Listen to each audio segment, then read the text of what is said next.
নমস্কার, আমি সুপ্রিয়াস ফুড ডায়েরিতে নতুন একটি ভিডিওতে আপনাদের সকলকে জানাই স্বাগত। আশা করি আপনারা সকলে ভালো আছেন। আমি আজকে আপনাদের সাথে শেয়ার করছি মুসুর ডালের একটি ভিডিও।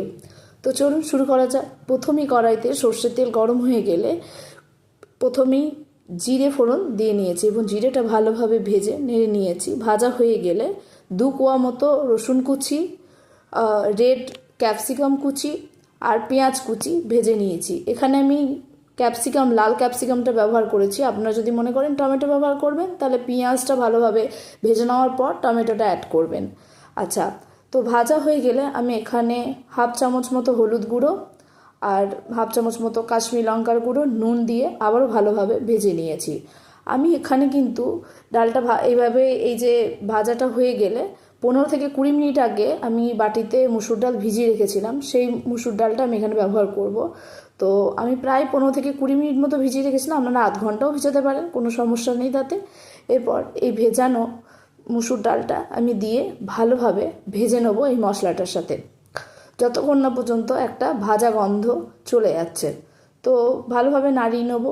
ভাজা গন্ধটা যেই চলে যাবে আমি কিন্তু 2 কাপ মতো জল অ্যাড করব। আর এই ডালটা একটু গাঢ়ই ভালো লাগে, বেশি মানে টেলটেলে এই ডালটা খুব একটা ভালো লাগে না। এই ডালটা কিন্তু আপনারা রুটি বা শুধুও খেতে পারেন, কারণ অনেকে ভাতের সাথে ডাল পছন্দ করে না। তো আমি এরপর ভাজা হয়ে গেলে দেখুন 2 কাপ মতো জল অ্যাড করেছি এবং জলটা অ্যাড করা হয়ে গেলে সামান্য পরিমাণ নুন দিয়ে আমি 10 মিনিটের জন্য এটাকে সিদ্ধ করে নেব, ফোটাতে দেব ঢাকা চাপা দিয়ে। আচ্ছা, আমার গলার অবস্থা ভীষণই খারাপ। যদি কোনো রকমভাবে কোনো কথা বুঝতে অসুবিধা হয় আমাকে ক্ষমা করবেন। আর তো দেখুন ডালটা ততক্ষণে আমি ঢাকা চাপা দিয়ে এটাকে প্রায় সেদ্ধ করে নিচ্ছি। আর মুসুর ডাল যতটাই ভালো ততটাই কিন্তু খারাপ।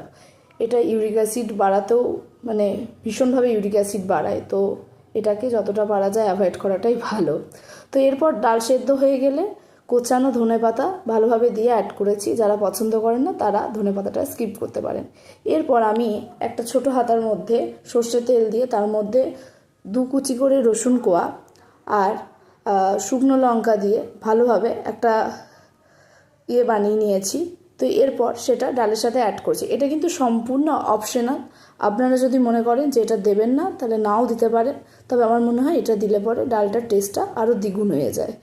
তো চলুন, ডাল তৈরি খুব তাড়াতাড়ি। আর যদি রেসিপিটা ভালো লেগে থাকে তাহলে অবশ্যই লাইক, কমেন্ট অ্যান্ড শেয়ার। আর অবশ্যই জানাবেন যে জিনিসটা কেমন হয়েছে। ধন্যবাদ।